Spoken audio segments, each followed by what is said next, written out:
Une nuit suivie par Amélie Poisson et Jean-Pierre Douns. Des épaves calcinées au milieu de la route ou sur les parkings. Stigmate d'une nouvelle nuit de violence dans le quartier du Mirail, aux grandes dames de certains de ses habitants. Nous sommes dans une zone de non-droit. Et ça, la police ne veut pas l'entendre. Ils ne veulent pas entendre la zone de non-droit. Ça nous inquiète. On ne peut pas sortir, même si on vient ici le soir, on ne peut pas sortir le soir. Hein. Très tôt, les services de la mairie sont à pied d'œuvre pour nettoyer les dégâts.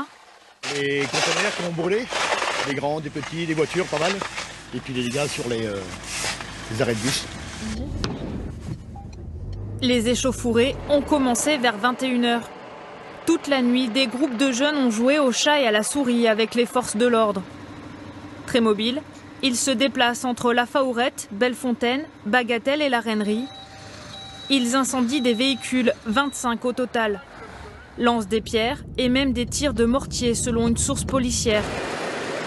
Donc c'est impasse Bachagaboalam, il y a 3 véhicules incendiés. L'hélicoptère de la gendarmerie balaie la zone, braquant son projecteur sur les barres d'immeubles.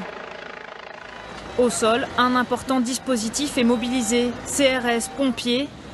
Selon la préfecture, il y aurait eu 18 interpellations.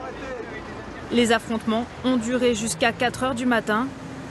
C'est la deuxième nuit de violence dans ce quartier. Voilà donc pour les faits. Écoutons maintenant l'analyse de ces violences par Didier Martinez, délégué syndical des forces de police toulousaines.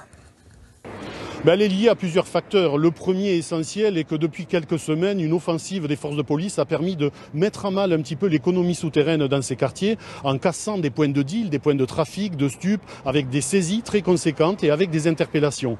Donc de ce fait, l'occupation par la police de ces secteurs qui jusqu'ici pouvaient prospérer par rapport à cette économie souterraine fait que les tensions ont été exacerbées et on assiste à chaque fois qu'il y a des interpellations à des hostilités et des affrontements.